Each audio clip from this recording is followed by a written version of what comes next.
اعوذ باللہ من الشیطان الرجیم بسم اللہ الرحمن الرحیم وما خلقنا السماء والارض وما بینہما لاعبین، اور ہم نے آسمان اور زمین کو اور جو کچھ ان دونوں کے مابین ہے کھیل کے لیے نہیں بنایا ہے۔ لو اردنا ان نتخذ لہوا، اگر ہم چاہتے کہ کوئی اپنے لیے کھیل اور کوئی دل بہلاوا اختیار کرتے، لاتخذناہ من لدنا، ہم اپنے پاس سے کوئی شغل کر لیتے، ان کننا فاعلین، اگر ہمیں ایسا کرنا ہی ہوتا۔ یعنی یہ جو دنیا ہم نے بنائی ہے یہ تو پختہ قوانین پر ہیں، اس کی سنت اللہ جو ہے اس کی بہت ہی پختہ ہے۔ یہاں قوموں کے عروج اور زوال کے جو قواعد ہیں اللہ تعالیٰ کے وہ اٹل ہیں، وہ ضابطے جو ہیں وہ ناقابل تغییر ہیں۔ بل نقذف بالحق علی الباطل فیدمغہ، یہ ہے اصل میں وہ فلسفہ تاریخ کا کہ جو قرآن مجید پیش کرتا ہے۔ تاریخ انسانی کے بہت سے نظریات ہیں۔ اسپینگلر کا ایک ویو ہے کہ جیسے ایک انسان جو ہے بچہ ہے، پیدا ہوتا ہے، پھر جوان ہوتا ہے، پھر بوڑھا ہوتا ہے، پھر مر جاتا ہے، ایسے ہی قومیں اور تہذیبیں اور تمدن ابھرتے ہیں، پھر یہ کہ وہ کمزور پڑتے ہیں، پھر ان میں خرابیاں پیدا ہوتی ہیں، پھر وہ ختم ہو جاتے ہیں۔ تو مختلف قسم کے نظریات ہیں تاریخ کے بارے میں، یا پھر مارکس نے دیا ہے ڈائلیکٹیکل میٹیریلزم کا ایک نظریہ دیا، تو وہ تمام چیزیں قرآن کا بھی ایک نظریہ ہے، اور وہ یہ ہے کہ دنیا میں ہمیشہ سے ایک کشاکش چل رہی ہے حق و باطل کے مابین۔ جسے اقبال نے کہا ہے کہ ستیزہ کار رہا ہے ازل سے تا امروز، چراغ مصطفی سے شرار بولہوی۔ یہ حق و باطل کی ایک کشاکش چل رہی ہے، ایک دشمنی ہے، عزازیل شیطان لعین ابلیس اور اس کی نسل اور اس کے ایجنٹ ایک طرف ہیں، اور اللہ کے نیک بندے، انبیاء و رسل، اولیاء اللہ، صدیقین، شہداء، یہ سب دوسری طرف ہیں۔ ان کے مابین ایک کشاکش ہے، کشمکش ہے جو مسلسل چلی آ رہی ہے۔ اور اس میں پھر فرمایا کہ اللہ تعالیٰ ایک مختلف مواقع پر حق کو دے مارتے ہیں باطل کے سر پر۔ یعنی یہ تصادم جو ہے، ویسے تو حق و باطل کی کشاکش اور تصادم جاری رہتی ہے، لیکن کبھی کبھی ایکسپلوسیو ہو جاتا ہے، یہ تصادم نمایاں ہو جاتا ہے، یہ باقاعدہ ایک مارکے کی شکل اختیار کر لیتا ہے۔ اور اللہ تعالیٰ پھر حق، یعنی حق کی طاقت، جو کوئی قوت ہوتی ہے حق والی، جماعت ہوتی ہے، گروہ ہوتی ہے، کوئی امت ہوتی ہے، کوئی اس طرح کا ایک جمعیت کھڑی ہو جاتی ہے حق کے لیے، تو اللہ تعالیٰ اس کو باطل کے سر پر دے مارتا ہے۔ بل نقذف بالحق علی الباطل، حق کو دے مارتے ہیں باطل پر، فیدمغہ، وہ اس کا بھیجا نکال دیتا ہے، فاذا ہوا زاہق، اور پھر وہ باطل جو ہے وہ یقیناً وہاں سے کھسک جانے والا ہوتا ہے۔ وَلَكُمُ الْوَيْلُ مِمَّا تَصِفُونَ، اور تمہارے لیے تباہی ہے اس سے جو تم کہہ رہے ہو۔ أَوَلَمْ يَرَ الَّذِينَ كَفَرُوا أَنَّ السَّمَاوَاتِ وَالْأَرْضَ كَانَتَا رَتْقًا فَفَتَقْنَاهُمَا، کیا دیکھا نہیں لوگوں نے، ان کافروں نے، کہ آسمان اور زمین جو ہے یہ بند تھے، فَفَتَقْنَاهُمَا، پھر ہم نے ان کو کھول دیا۔ اس سے جو مفہوم سامنے آتا ہے وہ تو یہی ہے جو سمجھا بھی گیا ہے اور سامنے کی بات ہے، کہ جیسے کہ حبس ہوتا ہے، بند ہے، کوئی ہوا نہیں چل رہی ہے، کچھ نہیں ہے، بالکل ایک طبیعت جان پر بنی ہوئی ہے، کہیں بارش کے آثار نہیں ہیں، تو کانتا رتقن، جیسے کہ آسمان نے بھی اپنے سوتے بند کر دیے ہیں اور زمین کے بھی سوتے خشک ہیں، پھر ہم ان کو کھول دیتے ہیں، پھر بارش برساتے ہیں، پھر یہاں پہ ہریاول ہوتی ہے، پھر ساری زندگی کی چہل پہل شروع ہو جاتی ہے۔ لیکن اسی میں ایک اشارہ ادھر بھی ہے کہ جب یہ بگ بینگ کے بعد جو ایک بہت بڑا ماس وجود میں آیا ہے، وہ ایک ہوموجینس ماس تھا، اس میں کوئی ڈفرینسیشن نہیں تھی، پھر اس ماس سے گیلیکسیز وغیرہ بنی ہیں، مختلف اس کے جو ہیں پھر وہ گچھے بننے شروع ہوئے ہیں، ان کے اندر جو ہے فصل پیدا ہوا ہے، اسی سے پھر آسمانوں اور زمین کا ایک علیحدہ نظام بنا ہے۔ تو یہ ایک ہی ہوموجینس ماس تھا، کانتا رتقا ففتقناہما وجعلنا من الماء کل شیء حی، اور ہم نے پانی ہی سے ہر شے کو جاندار بنایا، یعنی خلقنا نہیں ہے یہاں، جعلنا۔ حیات جو ہے اس زمین کے اوپر، جو بھی حیات ہے، چاہے نباتاتی ہو چاہے حیواناتی ہو، مبدأ حیات پانی ہے، مادہ تخلیق مٹی ہے، اور مٹی اور پانی سے مل کر جو گارا بنا، وہ گارا پھر تین بنا، تین لازب بنا، پھر حمأ مسنون بنا، پھر صلصال من حمأ مسنون بنا، پھر صلصال کالفخار بنا، ان سب سے پھر یہ سب کچھ وجود میں آیا، لیکن مبدأ حیات جو اس میں وہ پانی ہے۔ وجعلنا فیہا فجاجا سبلا، اور ہم نے اس میں بڑے کشادہ راہیں بنا دی ہیں، یعنی وادیاں ہیں پہاڑوں کے درمیان، لعلکم یہتدون، لعلہم یہتدون، تاکہ یہ راہیاب ہوں، اپنی منزل پر پہنچے۔ وجعلنا السماء سقفا محفوظا، اور ہم نے آسمان کو بنا دیا ہے ایک ایسی چھت جس کی حفاظت کی گئی ہے، محفوظ چھت۔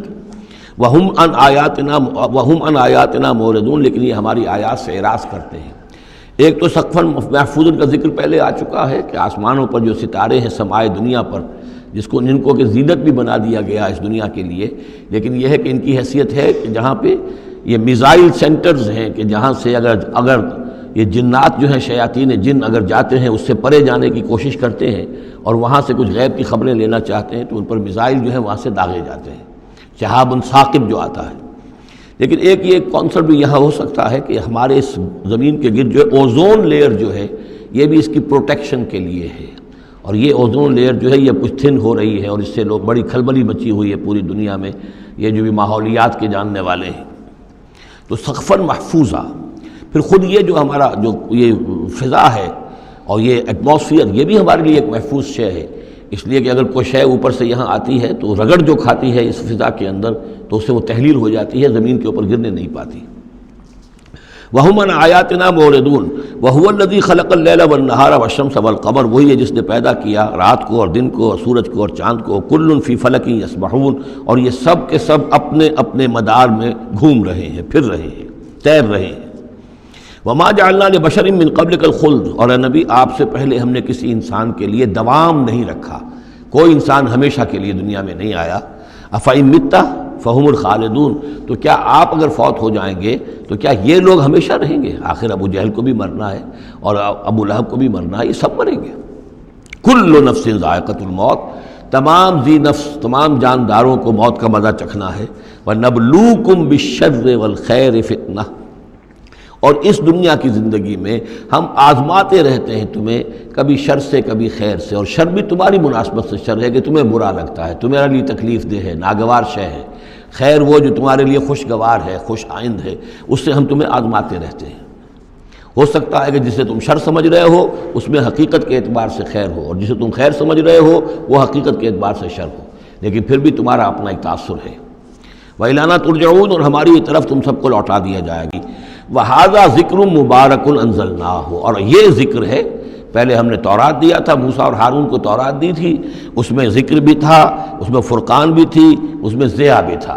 وَهَذَا ذِكْرٌ مُبَارَكٌ أَنزَلْنَاهُ، اور اب یہ ذکر ہے بہت بابرکت جو ہم نے نازل فرمایا ہے۔ أَفَأَنْتُمْ لَهُ مُنْكِرُونَ، تو کیا تم اس کا انکار کر رہے ہو؟ وَلَقَدْ آتَيْنَا إِبْرَاهِيمَ رُشْدَهُ مِنْ قَبْلُ، اور اس سے بھی پہلے حضرت موسیٰ سے بھی پہلے ہم نے ابراہیم کو یہ ہدایت اور سعادت کی راہ دکھائی تھی۔ وَكُنَّا بِهِ عَالِمِينَ، اور ہم اس کی پوری طریقے سے خبر رکھتے تھے۔ اس قال لأبیہ، اب یہاں بڑا عمدگی کے ساتھ یہ بیان آ رہا ہے حضرت ابراہیم علیہ السلام کا وہ ماجرا جو ان کی قوم کے ساتھ ہوا۔ وَإِذْ قَالَ لِأَبِيهِ، اور یاد کرو جب کہ انہوں نے کہا تھا اپنے والد سے، وَقَوْمِهِ، اور اپنی قوم سے، مَا هَذِهِ التَّمَاثِيلُ الَّتِي أَنْتُمْ لَهَا عَاكِفُونَ، یہ کیا یہ مورتیاں ہیں جن کو کہ آپ بیٹھ کر اور دھیان کرتے ہیں، اعتکاف کرتے ہیں، ان کے سامنے بیٹھ کر جو ہے باقاعدہ۔ قالوا وجدنا آباءنا لها عابدین، انہوں نے کہا کہ ہم نے پایا اپنے آباء و اجداد کو کہ وہ ان کی عبادت اسی طور سے کیا کرتے تھے جیسے ہم کرتے ہیں۔ قال لقد کنتم انتم وآباؤکم فی ضلال مبین، حضرت ابراہیم علیہ السلام نے کہا ڈنکے کی چوٹ اور دو ٹوک الفاظ میں، یقیناً آپ سب لوگ بھی اور آپ کے آباء و اجداد بھی وہ کھلی گمراہی کے اندر مبتلا تھے۔ قالوا جئتنا بالحق ام انت من اللاعبین، انہوں نے کہا اے ابراہیم تو یہ واقعتاً کوئی قطعی بات کہہ رہے ہو، حق کہہ رہے ہو، کوئی تمہارے پاس علم آیا ہے، تم سنجیدہ ہو اس بات کے اندر جو کہہ رہے ہو، یا ایسے ذرا کھیل کود کر رہے ہو، ایسے ہی کوئی تھوڑا سا شغل کر رہے ہو تم؟ انت من اللاعبین۔ قال بل ربکم رب السماوات والارض الذی فطرہن، کہا نہیں، واقعہ یہی ہے کہ تمہارا رب جو ہے وہ آسمانوں اور زمین کا رب ہے جس نے کہ انہیں پیدا کیا۔ وَأَنَا عَلَىٰ ذَلِكُم مِّنَ الشَّاهِدِينَ، اور میں اس کے اوپر گواہ ہوں، عَلَىٰ وَجْهِ الْبَصِيرَةِ قُلْ هَٰذِهِ سَبِيلِي أَدْعُو إِلَى اللَّهِ عَلَىٰ بَصِيرَةٍ أَنَا وَمَنِ اتَّبَعَنِي، یہ میں کوئی اوپری سی بات نہیں کہہ رہا ہوں بلکہ سوچی سمجھی بات کہہ رہا ہوں۔ وَتَاللَّهِ لَأَكِيدَنَّ أَصْنَامَكُمْ بَعْدَ أَن تُوَلُّوا مُدْبِرِينَ، اور خدا کی قسم میں تمہارے ان بتوں کے ساتھ ایک ترکیب کروں گا، ایک چال چلوں گا، لَأَكِيدَنَّ أَصْنَامَكُمْ بَعْدَ أَن تُوَلُّوا مُدْبِرِينَ، جب کہ تم چلے جاؤ گے پیٹھ موڑ کر۔ تو جیسے کہ ہندوؤں میں بھی ہوتا ہے، کوئی جنم اشٹمی کا میلہ ہوتا ہے، تو کوئی ایسا ان کا میلہ تھا کہ جس میں کوئی جا کر باہر انہوں نے کھلے میدان میں پوجا کرنی تھی، پورا شہر خالی ہو گیا، کوئی نہیں رہا۔ حضرت ابراہیم علیہ السلام نے کہا میری طبیعت ٹھیک نہیں ہے، انی سقیم، میں تو نہیں جاؤں گا آپ لوگوں کے ساتھ، آپ جائیے۔ وہ سب چلے گئے، شہر خالی تھا، پھر بت خانے میں گھس نزع الموازین القسط لیوم القیامہ، وہ سارے بت قیامت سوائے ایک بڑے بت ہیں اس کو عدل و انصاف کی ترازو میں لا کر دیں گے۔ فجعلہم جزءا لا تظلم نفس شیئا، کسی جان پر کوئی ظلم الا کبیرا لہم سوائے کان مثقال حبۃ من خردل لعلہم الیہ یرجعون، اگر رائی کے دانے کے برابر بھی کوئی عمل ہوگا ہم اسے لے کیا ہوا، کس نے کفا بنا حاسبین، اور ہمارے لیے ہمارا اسی کے ہم حساب لینے کے لیے کافی ہے۔ اعلیٰ واردات ہے وہ بھی اس کے پاس سے ہم خود حساب لینے کے لیے کافی، اور سرکمسٹانشل ایویڈنس بھی یہ ہے کہ باقی سب ٹوٹ گئے، یہ سالم کھڑا ہے تو اسی نے یہ حرکت کی ہے۔ فجعلہم جزازا الا کبیرا لہم لعلہم الیہ یرجعون قالوا من فعل هذا بآلہتنا۔ اب آپ سمجھیے اگر کہیں بنارس میں یا متھرا میں کہیں اس قسم کا کوئی معاملہ ہو جائے تو کیا قیامت آ جائے گی۔ وہی قیامت آئی ہوگی اس وقت شہر ار میں۔ وہ جب آئے انہوں نے دیکھا کہ کیا حشر ہوا ہے ہمارے بتوں کا، قالوا من فعل هذا بآلہتنا انہ لمن الظالمین، کس نے یہ سلوک کیا ہے ہمارے ان معبودوں کے ساتھ، یقیناً وہ بہت ظالموں میں سے ہے۔ قالوا سمعنا فتى یذکرہم یقال له ابراہیم، ان کا کہ ہم نے سنا تھا ایک نوجوان ابراہیم ہے جو ان کا ذکر کیا کرتا تھا، ان کے بارے میں وہ کوئی زبان درازی کیا کرتا تھا کہ ان کی کوئی حقیقت نہیں، تم نے کیسے ان کو معبود بنا لیا ہے۔ اس کو کہا جاتا ہے ابراہیم، اس کا نام ابراہیم ہے، تو شاید وہی ہے کہ اسی نے یہ کام کیا ہو۔ قالوا فاتوا به علی اعین الناس لعلهم یشهدون، لوگوں نے کہا بلاؤ اس کو، پیش کرو تو لوگوں کے سامنے تاکہ لوگ دیکھیں، گواہی دیں کہ کس نے یہ جرم کیا ہے۔ قالوا انت فعلت هذا بآلہتنا یا ابراہیم، انہوں نے کہا کہ اے ابراہیم کیا تم نے ہمارے معبودوں کی یہ درگت کی ہے، یہ کام تم نے کیا ہے۔ قال بل فعلہ کبیرہم ھذا، اب یہ بھی وہ توریہ کا انداز ہے، یہ جھوٹ نہیں ہے، یعنی یہ نہیں کہ وہ بھی یہ نہیں سمجھ رہے کہ میرے کہنے کو یہ سمجھ لیں گے کہ میں یہ کہہ رہا ہوں کہ اس نے کیا ہے، بلکہ انہیں صرف مجبور کرنا تھا، آمادہ کرنا تھا کہ اپنے گریبانوں میں جھانکیں طرح۔ قال بل فعلہ کبیرہم ھذا، اس بڑے نے کیا ہوگا، فاسألوہم ان کانوا ینطقون، تو پوچھ لو ان سے اگر یہ بات کرتے ہیں تو۔ فرجعوا الی انفسہم فقالوا انکم انتم ظالمون، تو پھر وہ سرنگوں ہو گئے، انہوں نے اپنی طرف اپنے اندر ہی اندر سوچا، اور سوچا واقعی بات تو ابراہیم کی ٹھیک ہے، تم ظالم ہو، تم غلط کر رہے ہو، تم نے انہیں معبود سمجھا ہوا تھا۔ ان کا حال یہ اپنی حفاظت نہیں کر سکے، یہ بول نہیں سکتے یا بتا نہیں سکتے کس نے ان کے ساتھ یہ حشر کیا ہے۔ ثم نکسوا علی رؤوسہم، لیکن پھر وہ اپنے سروں پر کے اوندھے کر دیے گئے۔ ایک دل میں ایک دفعہ خیال تو آیا کہ یہ ابراہیم کی بات ٹھیک ہے، ہم غلط ہیں، لیکن پھر وہ حمیت جاہلی، ہمارا نظام، ہماری تہذیب، ہمارا تمدن، ہمارے آباء و اجداد کا طریقہ، پھر وہ اوندھے ہو گئے۔ لقد علمت ما هؤلاء ينطقون، ابراہیم کیا کہہ رہے ہو، ہم اس سے کیسے پوچھیں، تم جانتے ہو یہ بات نہیں کر سکتے۔ قال فتعبدون من دون اللہ ما لا ينفعكم شيئا ولا يضركم، ابراہیم نے کہا تو کیا تم اللہ کو چھوڑ کر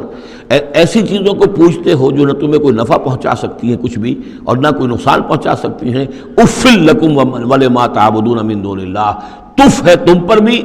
اور جن کو تم پوچھتے ہو اللہ کے چھوڑ کر ان پر بھی۔ افلا تعقلون، تو کیا تم عقل سے کام نہیں لیتے؟ قالوا حرقوه وانصروا آلہتکم ان کنتم فاعلین، جلا دو اس کو، جلا کے راکھ کر دو، ڈالو اسے آگ کے اندر اس ابراہیم کو، اور مدد کرو اپنے معبودوں کی، انتقام لو اپنے معبودوں کی طرف سے اگر تم کرنے والے ہو۔ بہرحال انہوں نے جو بھی الاؤ جلایا اور حضرت ابراہیم کو ڈالا، اللہ نے حکم دیا قلنا یا نار کونی بردن و سلاما علی ابراہیم، ہم نے حکم دے دیا آگ کو کہ اے آگ ٹھنڈی ہو جا اور سلامتی بن جا ابراہیم کے حق میں۔ بس یہاں وہ بات جو میں نے آپ کو کل بھی بتائی تھی کہ یہ جو قاعدہ ہے، قانون ہے جو فطرت کا، اللہ تعالیٰ اس سے بالا تر ہے۔ اللہ تعالیٰ جب چاہے جس قانون کو چاہے توڑ دے، قانون اس کے بنائے ہوئے ہیں، وہ قانون کا پابند نہیں ہے، لیکن عام طور پر روز نہیں وہ قانون توڑتا۔ اگر روز روز یہ قانون ٹوٹتے رہتے تو کوئی سائنس ممکن نہ ہوتی، کوئی ٹیکنالوجی ممکن نہ ہوتی، پھر تو کچھ بھی نہیں ہو سکتا تھا۔ یہ قوانین جو ہے لاز آف دی نیچر اور یہ laws of physical change and chemical change, یہ سارے کے سارے جو ہیں بڑے پختہ قوانین ہیں، اللہ کے بنائے ہوئے ہیں۔ البتہ یہ ہے کہ یہ سمجھنا کہ یہ اللہ بھی ان کو نہیں توڑ سکتا، یہ حماقت ہے۔ یہ حماقت وہ ہے جو ہمارے ہاں پچھلی صدی سے شروع ہوئی ہے اور سر سید احمد خان مرحوم نے شروع کی، اور یہ کہ ان تمام معجزات کی جو ہے ایسی کو تعبیر کہ جس سے وہ نیچرل فنومینا محسوس ہونے لگے کہ یہ دریا سمندر پھٹا وٹا نہیں تھا، بلکہ یہ تو مد و جدر کی بات تھی۔ جب سمندر جزر پر تھا پیچھے ہٹا ہوا تھا، حضرت موسیٰ اپنی قوم کو لے کر نکل گئے، جب فرعون آیا تو وہ مد پر آ گیا تو وہ ڈوب گئے، وہی ہو گیا، اس کے سوا کچھ نہیں۔ لیکن یہ ساری چیزیں جو ہیں در حقیقت اس کے پیچھے کیا عقیدہ ہے کہ یہ قوانین اٹل ہیں، میں ان کہوں گا مستقل تو ہیں، اٹل نہیں ہیں۔ اللہ تعالیٰ جب چاہے جس قانون کو چاہے توڑ دے اپنے کسی حکم سے، اور اسی کا نام معجزہ ہے۔ قلنا یا نار کونی بردن وسلاما علی ابراہیم وارادوا بہ کیدا فجعلناہم الاخسرین، اور انہوں نے اس کے ساتھ ایک چال چلی تھی لیکن ہم نے انہی کو کر دیا گھاٹے میں۔ یہ کافی طویل عرصے تک میں سوچتا رہا کہ اس میں چال کی بات کون سی تھی، اور افسوس یہ ہے کہ مجھے کہیں ملی نہیں بات۔ اس کے بعد ادھر منتقل ہوا ذہن کہ چال یہ تھی،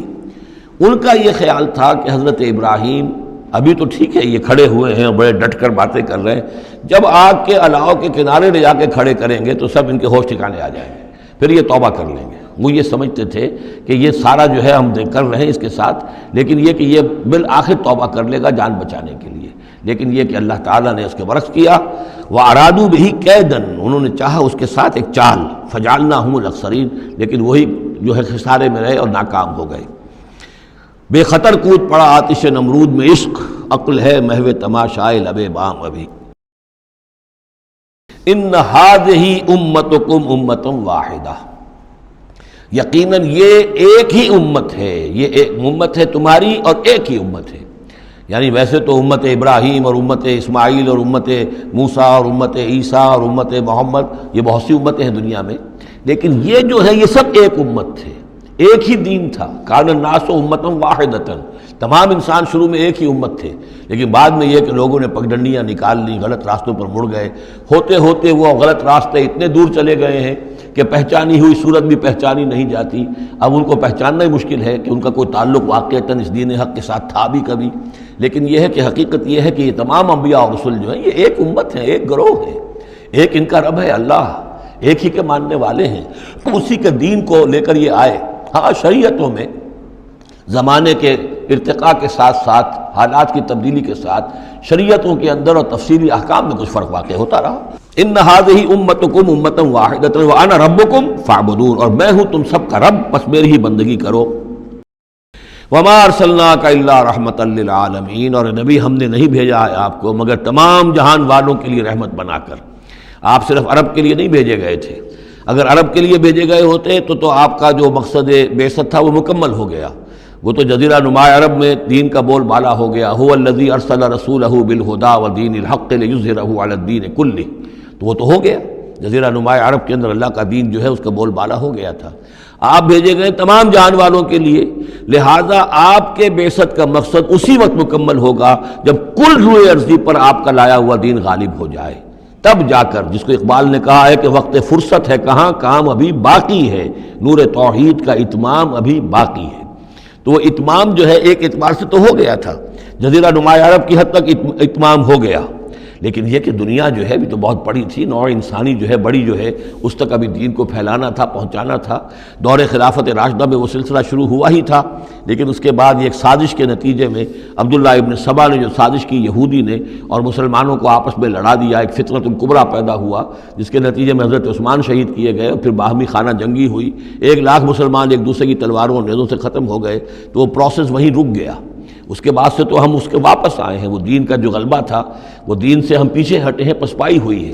لیکن یہ کہ دنیا ختم نہیں ہو سکتی جب تک کہ محمد رسول اللہ صلی اللہ علیہ وسلم کا مقصد بعثت بتمام و کمال پورا نہ ہو، اور مقصد بعثت آپ کا ہے اظہار دین الحق، اللہ کے دین کا غلبہ، اور یہ اللہ کے دین کا غلبہ چونکہ آپ پوری نوع انسانی کے لیے بھیجے گئے ہیں، لہذا کل عالم انسانی پر اس کا ہونا لازم ہے۔ یہ گویا کہ صغریٰ کبریٰ قرآن سے ثابت ہے، لیکن اس کی صراحت کے ساتھ خبریں احادیث میں ہیں۔ وما ارسلناک الا رحمۃ للعالمین قل انما یوحی الی انما الہکم الہ واحد، اے نبی ان سے کہہ دیجئے یہ بات میری طرف وحی کی جا رہی ہے کہ تمہارا الہ بس ایک ہی الہ ہے، فہل انتم مسلمون، تو اب تم اس کی فرما برداری اختیار کرتے ہو یا نہیں؟ فإن تولوا، پھر اے نبی اگر یہ منہ موڑ لیں، پیٹھ دکھا دیں، فقل آذنتکم علی سواء، تو کہہ دیجئے میں نے تمہارے کان کھول دیے ہیں، میں نے اللہ کا پیغام تمہیں کھلم کھلا ڈنکے کی چوٹ پہنچا دیا ہے، ہر ایک کے لیے۔ اب تمہارے سرداروں کو بھی میں نے بات سمجھا دی ہے، عوام کے سامنے بھی پیش کر دیا ہے، سب کے لیے برابر، کوئی طبقہ ایسا نہیں رہا ہے اس تمہارے معاشرے کا جس کے سامنے کہ میری دعوت نہ پہنچ چکی ہو۔ اب آذنتکم علی سوا، سب کو یکساں میں نے سنا دیا، پہنچا دیا، اللہ کی تبلیغ کا حق ادا کر دیا۔ ان ادری اقریب ام بعید ما توعدون، یہ میں نہیں جانتا کہ جس چیز کا تم سے وعدہ کیا جا رہا ہے، جس چیز کی دھمکی دی جا رہی ہے، جو عذاب آنے والا ہے، وہ قریب ہے یا دور ہے۔ ٹائم ٹیبل میں نہیں دے سکتا، لیکن یہ کہ تمہارے اوپر جو بھی تمہارے کرتوتوں کے نتائج ہیں وہ بالآخر وہ تمہارے اوپر تمہاری شامت اعمال بن کر آئیں گے۔ بسم اللہ الرحمن الرحیم، یا ایھا الناس اتقوا ربکم ان زلزلۃ الساعۃ شیء عظیم۔ یہ فزع الاکبر جس سے کہ ختم ہو رہی ہے سورہ انبیاء، اسی کے تذکرے سے یہ شروع ہو رہی ہے سورہ حج۔ اے لوگو ڈرو اپنے رب سے، تقوی اختیار کرو اپنے رب کا، یقیناً قیامت کا زلزلہ بہت بڑی شے ہوگا۔ یوم ترونہا، جس دن کہ تم اس کو دیکھو گے، تذہل کل مرضعۃ عما ارضعت، بھول جائے گی ہر دودھ پلانے والی جسے وہ دودھ پلاتی تھی۔ یعنی واقعہ یہ ہے کہ حیوانات میں جو بھی دودھ پلانے والا کوئی جانور بھی ہو تو اسے بھی اپنے بچوں کے ساتھ جو انس ہوتا ہے، اور خاص طور پر انسانوں میں پھر ماں کی محبت اور شفقت اور مامتا جو ہے وہ اپنی جان دینے کو تیار ہوتی ہے، اپنے بچے کی آنچ نہیں آنے دیتی۔ لیکن وہ سخت ایسا دن ہوگا، ایسی سختی ہوگی کہ دودھ پلانے والیاں اپنے دودھ پیتے بچوں کو بھول جائیں گی۔ وَتَضَعُ كُلُّ ذَاتِ حَمْلٍ حَمْلَهَا، اور دہشت کا عالم یہ ہوگا کہ ہر حاملہ کا حمل گر جائے گا۔ وَتَرَى النَّاسَ سُكَارَىٰ، اور تم دیکھو گے لوگوں کو کہ جیسے نشے میں ہیں، اس طرح کی ایک کیفیت ان پر طاری ہوگی، ایسے بے سدھ سے نظر آئیں گے جیسے کہ گویا کہ نشے میں، وَمَا هُم بِسُكَارَىٰ، حالانکہ وہ کسی نشے میں نہیں ہیں، وَلَٰكِنَّ عَذَابَ اللَّهِ شَدِيدٌ، بلکہ اللہ کا عذاب بہت سخت ہے، اللہ کی طرف سے بڑی سخت یہ گھڑی آنے والی ہے جس سے کہ اللہ تعالیٰ اپنے مومن صادق بندوں کو بچا لے گا، جس کی کہ صراحت ہے حدیث کے اندر۔ یا ایھا الناس، اے لوگو، ان کنتم فی ریب من البعث، اگر تمہیں کوئی شک ہے کہ کیسے دوبارہ زندہ ہو جائیں گے، کیسے اٹھا لے گا اللہ تعالیٰ، کوئی تمہیں اشکال پیدا ہوتا ہے تو لو ہم تمہیں ایک مثال سے سمجھاتے ہیں۔ فَإِنَّا خَلَقْنَاكُم مِّن تُرَابٍ، سوچو ہم نے تمہیں مٹی سے پیدا کیا، اس لیے کہ باپ کے بھی جسم میں اگر نطفہ بنا ہے، منی بنی ہے، کہاں سے بنی ہے؟ غذا کہاں سے آئی تھی اس کی؟ ساری غذا تو مٹی سے آئی ہے، زمین ہی سے آئی ہے، یہیں سے آئی ہے، وہ منرلز ہیں، وہ سب کچھ ہیں۔ گوشت کھایا ہے تو بکری نے جو کہاں سے غذا لی تھی؟ زمین سے لی تھی۔ تو تمہاری جو تخلیق ہے سب کی ابتدا میں جو ہے وہ مٹی سے ہے۔ من تراب ثم من نطفۃ، پھر وہ نطفے کی ایک شکل بنی، ثم من علقۃ، پھر تم ایک علقہ کی شکل میں تھے۔ اس علقہ کے بارے میں بعد میں عرض کروں گا، ابھی میں اس کا کوئی ترجمہ نہیں کر رہا۔ اس کا ترجمہ عام طور پر جو جمع ہوا خون کیا جاتا ہے، یہ ترجمہ صحیح نہیں ہے۔ ثم من مضغۃ، پھر یہ کہ وہ ایک لوتھڑے کی طرح تھا، گوشت کا ایک لوتھڑا سا تھا، مخلقۃ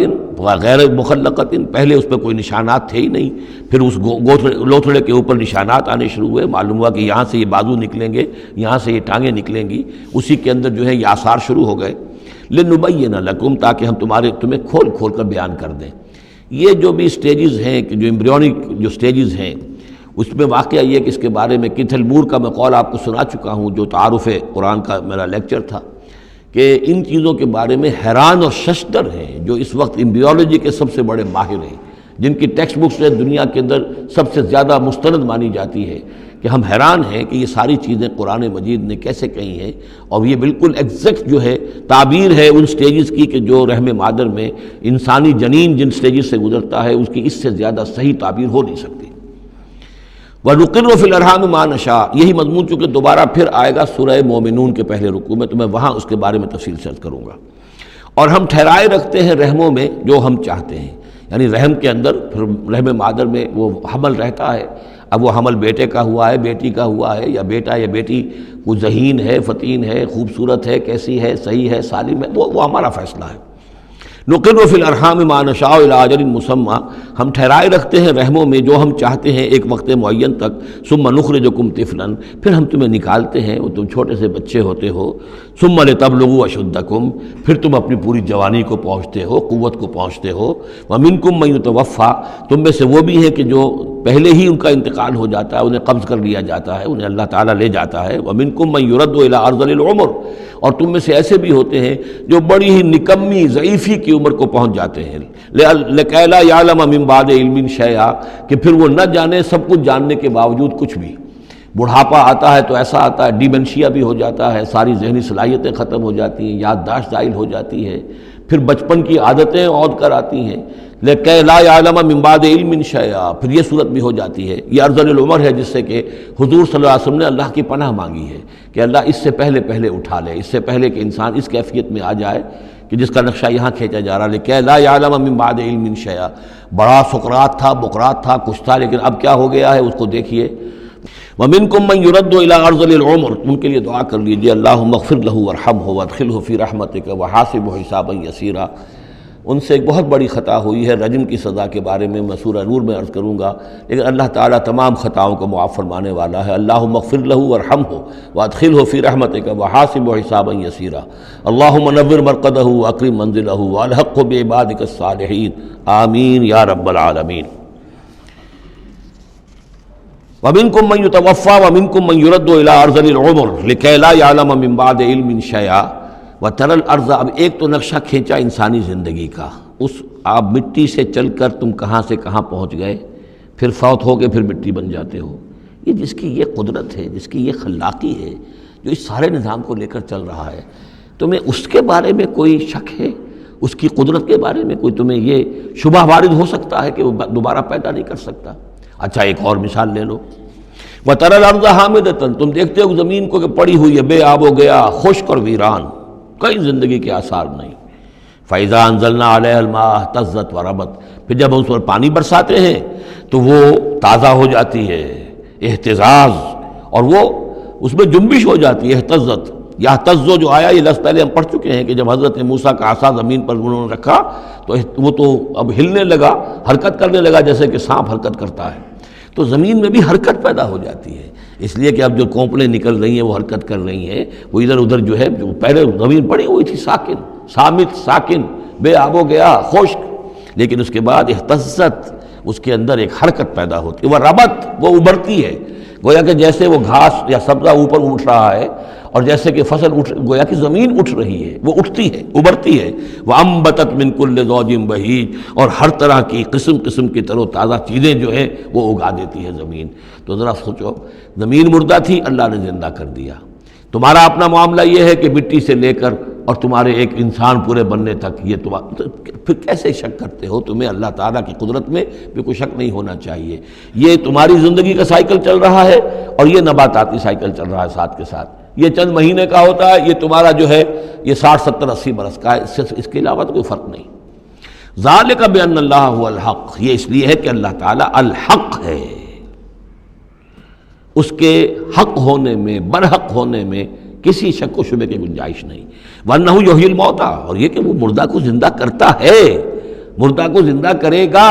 زمین تمہارے سامنے مردہ پڑی ہوتی ہے اور زندہ ہو جاتی ہے۔ وَأَنَّهُ عَلَىٰ كُلِّ شَيْءٍ قَدِيرٌ، اور یہ کہ وہ تو ہر چیز پر قادر ہے۔ وَأَنَّ السَّاعَةَ آتِيَةٌ، اور یہ کہ قیامت آ کر رہنی ہے، لَا رَيْبَ فِيهَا، اس میں کسی شک و شبے کی گنجائش نہیں۔ وَأَنَّ اللَّهَ يَبْعَثُ مَن فِي الْقُبُورِ، اور یقیناً اللہ تعالیٰ اٹھائے گا ان کو جو قبروں کے اندر ہے۔ لَن يَنَالَ اللَّهَ لُحُومُهَا وَلَا دِمَاؤُهَا، اب یہ ہے اصل شے، اللہ تک نہ ان کے گوشت پہنچتے ہیں نہ خون پہنچتا ہے۔ وَلَٰكِن يَنَالُهُ التَّقْوَىٰ مِنكُمْ، ہاں اگر پہنچتا ہے اس تک تو تقویٰ اگر ہے تمہارے اندر تو اللہ تک پہنچ جائے گا۔ یعنی یہ کہ ایک یہ رسومات ہے، ظاہری شکل ہے،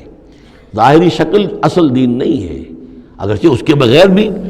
تو حقیقت جو ہے وہ کسی نہ کسی حیول ہی میں ظاہر ہوگی، کوئی نہ کوئی اسے پیکر چاہیے۔ تو ان عبادات کا پیکر بھی اہم ہے، لیکن صرف پیکر کو نہ سمجھیں، ظاہر کو نہ سمجھیں، اصل شے اس کی روح ہے، روح تقویٰ۔ وہ جو علامہ اقبال نے کہا ہے کہ رہ گئی رسم ازاں، روح بلالی نہ رہی، فلسفہ رہ گیا، تلقین غزالی نہ رہی، اور نماز و روزہ و قربانی و حج یہ سب باقی ہیں، تو باقی نہیں ہے۔ وہ ہمارا وہ تقویٰ، ہمارا اللہ کے ساتھ خلوص و اخلاص، قربانی جب انسان دے رہا ہو تو واقعتاً اس کے اپنے اندر اگر تقویٰ بھی ہے، اس نے حلال ذریعے سے کمائے ہوئے مال میں سے اس نے اتنی محنت کی ہے کہ اس میں سے اثار کر رہا ہے، اللہ کے نام پر ایک جانور کو ذبح کر رہا ہے، پھر خود اپنی زندگی میں وہ اللہ کے قوانین کا پابند ہے، اسی کے مطابق زندگی گزار رہا ہے، اور وہ اپنی توانائیاں، قوتیں، صلاحیتیں اللہ کی راہ میں لگا رہا ہے، اس کی قربانی ہے۔ باقی اگر یہ نہیں ہے تو ٹھیک ہے، چلیے کم سے کم غریبوں کو گوشت مل جائے گا، کچھ نہ کچھ فائدہ تو ہو ہی جائے گا، لیکن یہ کہ وہ اصل قربانی نہیں ہے، اللہ تک کچھ نہیں پہنچے گا تمہارا۔ لن ینال اللہ لحومها ولا دماؤها، دیکھو ان قربانیوں کے نہ گوشت اللہ تک پہنچتے ہیں نہ ان کے خون، ولکن ینالہ التقوی منکم، ہاں تقوی اگر ہے وہ اللہ تک پہنچ جاتا ہے۔ کذالک سخرھا لکم لتکبروا اللہ علی ما ھداکم، اسی طرح اللہ تعالیٰ نے اسے تمہارے لیے مسخر کر دیا ہے، لتکبروا اللہ علی ما ھداکم، تاکہ تم اللہ کی تکبیر کیا کرو اس ہدایت پر جو اس نے تمہیں دی ہے۔ دیکھیے دو عیدیں ہیں ہماری، عید الفطر جو رمضان کے بعد آتی ہے، ایک عید الاضحیٰ ہے جو حج کے ساتھ منسلک ہے۔ وہاں بھی ہم نے رمضان مبارک کے بارے میں جو آیات آئی ہیں سورہ بقرہ کے 23ویں رکوع میں، وہاں بھی لتکبروا اللہ علی ما ھداکم ولعلکم تشکرون، شہر رمضان الذی انزل فیہ القرآن ھدی للناس وبینات من الھدی والفرقان فمن شہد منکم الشہر فلیصمہ فمن کان مریضا او علی سفر فعدۃ من ایام اخر یرید اللہ بکم الیسر ولا یرید بکم العسر ولتکملوا العدۃ ولتکبروا اللہ علی ما ھداکم ولعلکم تشکرون، وہی الفاظ یہاں ہیں لتکبروا اللہ علی ما ھداکم، تاکہ تم تکبیر کرو، اللہ کی تکبیر کرو۔ اسی لیے عیدین کے لیے جاتے آتے ہوئے تکبیر، اور اس کو بھی بڑا بلند آواز سے، جاتے آتے راستہ بدلنا، پھر نماز جو دوگانہ ہے عید کی اس میں اضافی تکبیرات ہیں، لتکبروا اللہ علی ما ھداکم ولعلکم تشکرون پر تو وہ آیت ختم ہوئی ہے، وبشر المحسنین، اور اے نبی ان لوگوں کو آپ بشارت دے دیجئے جو اسلام اور ایمان اور تقوی کی منزلیں طے کرتے ہوئے درجہ احسان تک پہنچنے کی کوشش کرتے ہیں اور پہنچ جاتے ہیں۔ یا ایھا الناس، اب دیکھیے دعوت عمومی کا خطاب ہے، یا ایھا الناس، 4 آیتوں اس کے تابع ہیں، اور آخری 2 آیتوں میں پھر آئے گا یا ایھا الذین آمنوا، پھر وہ اہل ایمان سے جو ایمان کا دعویٰ کریں مان لیں کہ ہاں ہم نے مانا۔ یا ایھا الناس ضرب مثل فاستمعوا لہ، ایک مثال بیان کی جاتی ہے، ذرا توجہ سے سنو۔ ان الذین تدعون من دون اللہ لن یخلقوا ذبابا ولو اجتمعوا لہ، یقیناً وہ معبود جنہیں تم پکار رہے ہو اللہ کے سوا، یہ بت تمہارے جو، چونکہ جو مخاطب اولین تھے وہ بت پرست تھے، لن یخلقوا ذبابا، یہ تو اس پر بھی قادر نہیں ہے کہ مکھی تک کو پیدا کر سکے، ولو اجتمعوا لہ، یہ جو کعبے میں رکھے ہوئے 360 کے 360 بت مل جل کر بھی ایک مکھی پیدا کرنا چاہیں تو نہیں کر سکتے۔ سامنے کی بات تھی، تو صرف شعور دلانا تھا، جیسے حضرت ابراہیم نے بھی ان بتوں کو توڑ کے ذرا انہیں آمادہ کر دیا ایک دفعہ کہ وہ اپنے گریبانوں میں جھانکیں ضرور، ایک دفعہ حقیقت ان پر منکشف ہو گئی۔ اسی طرح یہ مثال دی جا رہی ہے، وَإِن يَسْلُبْهُمُ الذُّبَابُ شَيْئًا، اور یہ تو بات بہت دور کی ہے کہ وہ مکھی کو پیدا کرے، مکھی ان سے کوئی چیز چھین کر لے جائے، ان کے سامنے حلوے مانڈے رکھتے ہو مکھیاں بھربھراتی ہیں، وہ تو مکھیاں بھی اڑا نہیں سکتے۔ ان یسلبہم الذباب شیئا لا یستنقذوہ منہ، تو اسے واپس چھین نہیں سکتے، حاصل نہیں کر سکتے۔ ضعف الطالب والمطلوب، بہت کمزور ہے طالب بھی اور مطلوب بھی۔ یہ ان 3 الفاظ میں قرآن مجید کا توحید کا جو عملی لب لباب ہے وہ آ گیا ہے۔ انسان جو ہے، جو بھی کسی بھی درجے میں باشعور انسان ہے، اس کا کوئی نہ کوئی آئیڈیل ہے، آدرش ہے، کوئی نصب العین ہے، جس کے لیے وہ بھاگ دوڑ کرتا ہے، محنت کرتا ہے دن رات۔ تو ظاہر بات ہے کہ وہ آئیڈیل گھٹیا ہوگا تو انسان بھی گھٹیا ہوگا، آئیڈیل اونچا ہوگا تو انسان بھی اونچا ہوگا۔ یہ دونوں چیزیں جو ہے کورسپونڈنگ جائیں گی۔ اگر آپ کا مقصود ہی پست ہے تو ظاہر بات ہے آپ کی اپنی شخصیت بھی بڑی پست ڈیولپ ہوگی۔ مقصود اونچا ہو، بلند، لیکن فرمایا ان کا تو جو مطلوب ہے وہ بھی ضعیف، تو طالب تو اور بھی ضعیف ہوئے۔ جن کا مطلوب وہ بنے ہوئے ہیں کہ جو مکھی تک نہیں اڑا سکتے، تو طالبوں کا کیا حل ہوگا؟ قیاس کن گلستان من بہار مرا۔ لیکن یہ وہی مضمون ہے جو سورہ بقرہ میں آ چکا ہے۔ وَمِنَ النَّاسِ مَن يَتَّخِذُ مِن دُونِ اللَّهِ أَندَادًا يُحِبُّونَهُمْ كَحُبِّ اللَّهِ، لوگوں میں سے کچھ ایسے ہیں جو اللہ کے مد مقابل بنا کر کچھ اور چیزوں سے محبت شروع کر دیتے ہیں جیسے کہ اللہ سے محبت کرنی چاہیے تھی۔ اصل میں تو انسان کو بنایا گیا کہ لا محبوب الا اللہ، لا مقصود الا اللہ، لا مطلوب الا اللہ، مطلوب اللہ کے سوا کوئی نہ رہے۔ باقی ذرائع ہیں، زندہ رہنے کے لیے روٹی کھانی ہے، محنت کرنی ہے، ہل چلانا ہے، ذرائع ہے، مطلوب نہیں ہے، نہ کھیتی مطلوب ہے، نہ دکان مطلوب ہے، نہ پروفیشن مطلوب ہے، نہ ڈاکٹری، نہ انجینئرنگ، کوئی شے مطلوب نہیں، نہ دنیا مطلوب ہے، نہ اولاد مطلوب ہے، مطلوب صرف اللہ۔ یہ ہے توحید کا لب لباب، لا مطلوب الا اللہ، لا مقصود الا اللہ، لا محبوب الا اللہ۔ لیکن جو لوگ یہاں تک نہیں پہنچ سکتے، جیسے جس شخص کو بہت سخت بھوک لگی ہو، اگر اچھی چیز کھانے کو نہیں ملے گی تو برے میں بھی منہ مارے گا۔ اگر ان کا ذہن وہاں تک نہیں پہنچا، اگر ان کے ذہن کی پستی کا یہ عالم ہے کہ اللہ کی معرفت حاصل نہیں کر سکے، اللہ ان کا محبوب اور مطلوب و مقصود اصلی نہ بن سکا، تو کسی اور کو اللہ کی جگہ رکھ کر اور وہ پوجنا شروع کر دیتے ہیں۔ کوئی آئیڈیلی ہے، کوئی وطن ہے، کوئی قوم ہے، اور کچھ نہیں تو میرا اپنا نفس ہے، اپنے ہی حسن کا دیوانہ بنا پھرتا ہوں، اپنی ہی حریم ذات کے گرد طواف ہو رہا ہے۔ تو غاف الطالب والمطلوب ما قدر اللہ حق قدرہ، یہ اللہ کی قدر نہ کر سکے، اللہ کا اندازہ نہ کر سکے، معرفت حاصل نہ کر سکے اللہ کی، جیسے کہ اس کے معرفت کا حق تھا۔ اللہ کو پہچان لیتے تو کسی اور سے کاہے کو لو لگاتے؟ حسین ترین کو اگر دیکھ لیں گے تو کمتر کو کون پھر پوچھے گا؟ تو دیکھ نہیں پائے ہیں جلال خداوندی کا کوئی نقشہ، ان کے سامنے جلال و جمال و کمال خداوندی کی کوئی جھلک نہیں دیکھ پائے، لہذا وہ عاشق بنے پھر رہے دنیا کے عروس ہزار داماد کے۔ ما قدر اللہ کا قدرہ ان اللہ لقوی عزیز، یقینا اللہ تعالیٰ قوی ہے، توانا ہے، طاقت والا